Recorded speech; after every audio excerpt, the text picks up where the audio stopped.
How could anyone forget Jonathan Antoine, the shy, lovable teenager whose voice stunned the nation the moment he stepped onto the Britain's Got Talent stage? At just 17, his operatic power silenced doubters, melted hearts, and turned a nervous audition into one of the most unforgettable moments in the show's history. And then, almost as suddenly as he arrived, Jonathan seemed to vanish. Rumors spread fast. Some claimed backstage tensions forced him away. Others whispered about a secret project or a personal struggle hidden behind that smile. As fame intensified and every appearance was scrutinized, the pressure became overwhelming, especially for someone already battling self-doubt. So what really happened after the applause faded? Was it choice, circumstance, or something far more serious that pulled Jonathan Antoine out of the spotlight? Stay with us to find out. Long before the spotlight ever found him, Jonathan Antoine was a quiet, sensitive child who used music as his safest way to communicate with the world. Those around him noticed early that there was something unusual about his voice. While other children sang freely but untrained, Jonathan possessed a depth and richness that felt far beyond his years. By the time he was 11, he had begun formal vocal lessons, and it quickly became clear that this wasn't just a hobby. He wasn't simply learning to sing. He was discovering the foundation of what could become an extraordinary future. School, however, was not a gentle place for him. Jonathan was frequently bullied for his appearance and shy personality, experiences that left lasting emotional marks. Confidence did not come easily. Music became both his refuge and his armor, a place where he felt valued rather than judged. At West Hatch High School in Chigwell, two teachers would change everything: vocal coach Jenny Ewington and head of music Jeanette Brown. They looked past the awkward teenager standing in front of them and saw raw, untapped brilliance, a voice that needed belief as much as training. With their guidance, Jonathan began to flourish. Even as his voice broke during adolescence, he was already tackling demanding classical pieces with remarkable control. At just 13, he performed Bring Him Home from Les Miserables at a local music festival, a performance that earned him the Young Musician of the Year title. It was a turning point. For the first time, he saw proof that his voice could truly move people, even while self-doubt lingered quietly beneath the applause. Encouraged by his mentors, Jonathan auditioned for several major London conservatories. Against all odds, he was accepted into every one of them. He ultimately chose the Royal Academy of Music, stepping into a world that few teenagers ever reach. Pride and insecurity walked hand in hand as he began this chapter. Music was clearly his calling, but he had no idea just how public his journey was about to become. That moment arrived in 2012, when Jonathan appeared on Britain's Got Talent at just 17 years old. Standing beside his school friend Charlotte Giaconelli, he looked more overwhelmed than confident, as if the stage lights felt more like an interrogation than an invitation. His nerves were visible as he introduced himself to the judges. Even Simon Cowell, known for reading contestants at a glance, raised an eyebrow, unsure of what this shy teenager was about to deliver. From first impressions alone, Jonathan didn't seem to fit the usual image of a star in the making. But the moment Jonathan Antoine opened his mouth and began singing The Prayer on Britain's Got Talent, everything changed. The tenor voice that emerged was powerful, controlled, and unexpectedly mature. The room seemed to freeze. What followed was one of those rare television moments where assumptions collapse in seconds. Simon Cowell, who had appeared skeptical moments earlier, leaned forward in visible disbelief. Amanda Holden and Alicia Dixon exchanged stunned looks, while David Walliams smiled as if he knew he was witnessing something special.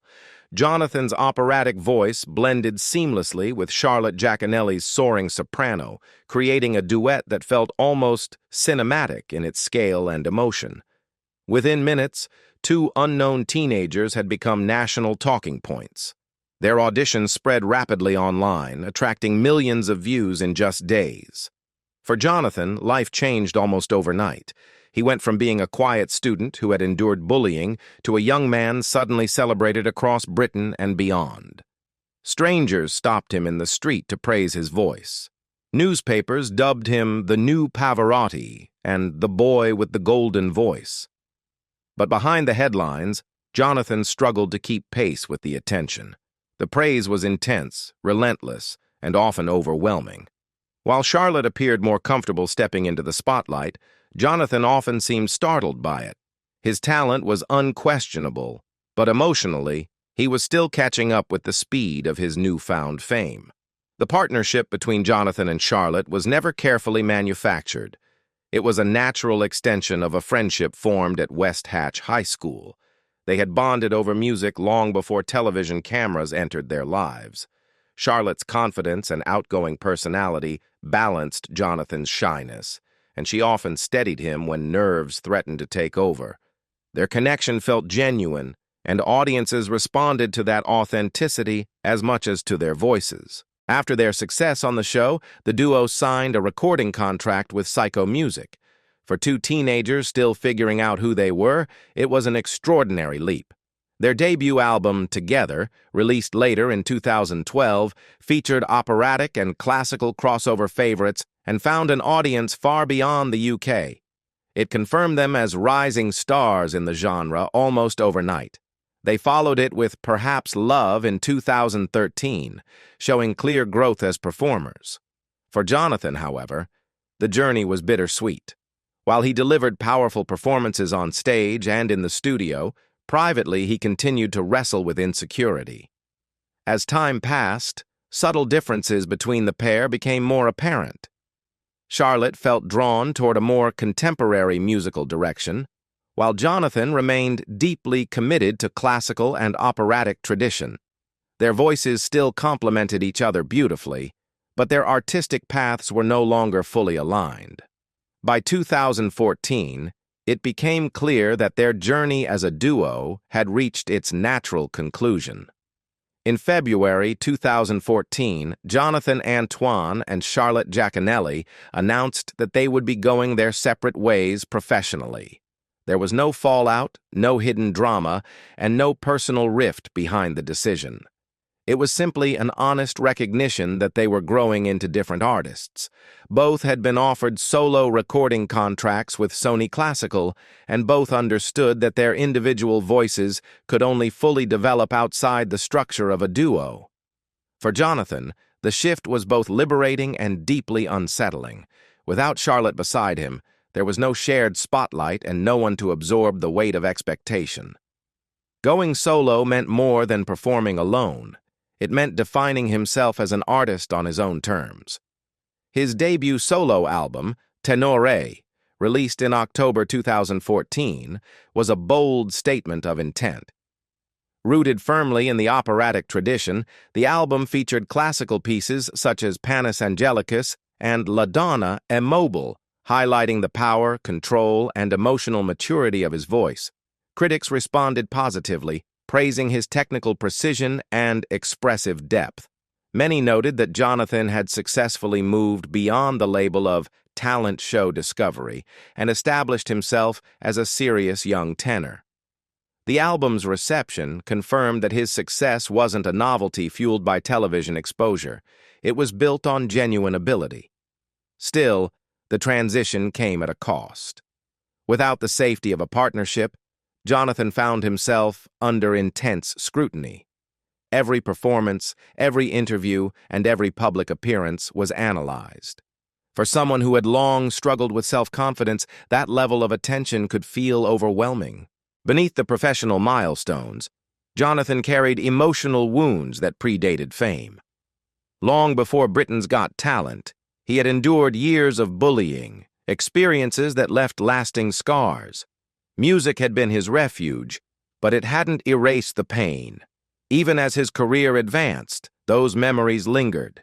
Jonathan has spoken candidly about how those early experiences contributed to bouts of depression and persistent self-doubt. Fame didn't resolve those struggles. It complicated them. The pressure to live up to the image of the boy with the golden voice was relentless.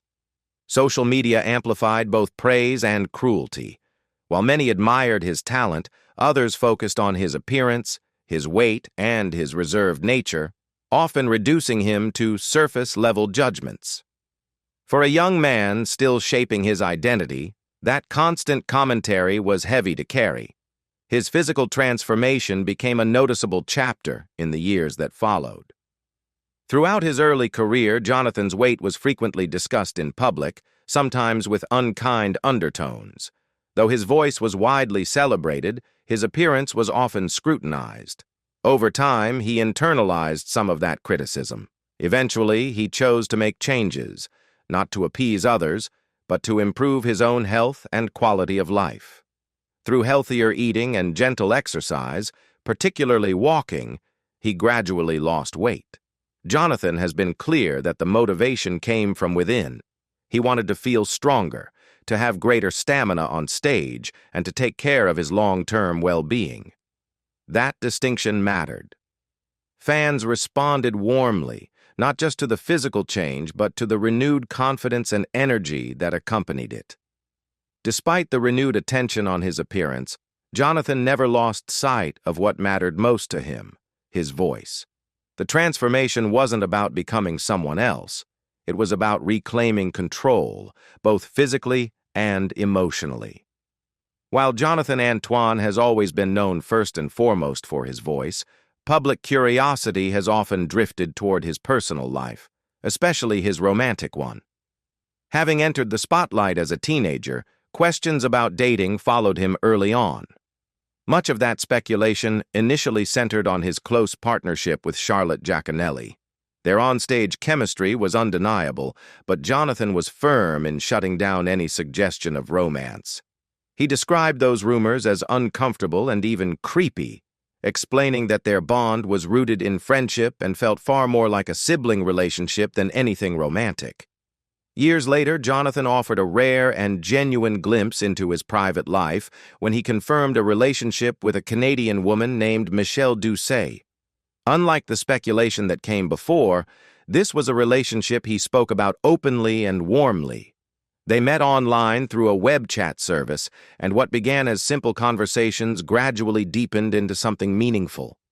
Despite living in different countries, they maintained their connection through frequent video calls and regular visits, building a relationship that Jonathan described with unmistakable affection. He often referred to Michelle as the light of my life, a phrase that revealed just how much she meant to him. Their relationship even influenced his artistry, with Jonathan crediting her as a source of inspiration for his 2016 album Believe. Still, he remained protective of his private world. Romance, for Jonathan, was something to be cherished quietly, not displayed. His music, not his relationships, remained the center of his public identity. Professionally, his solo career continued to grow with quiet consistency. Following Tenore, Jonathan released Believe in 2016, an album that demonstrated not only his operatic strength, but also his expanding range.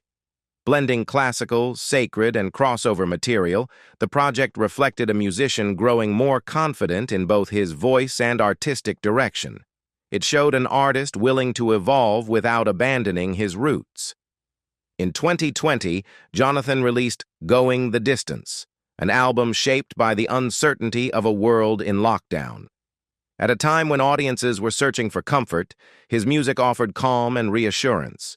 The album paired familiar classics with unexpected selections, and his interpretations felt deeply personal, less about technical perfection and more about emotional truth.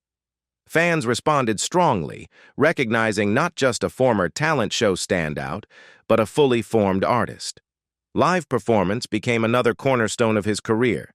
Jonathan toured internationally, performing across Europe and the United States, reaching audiences who had first discovered him years earlier through viral audition clips.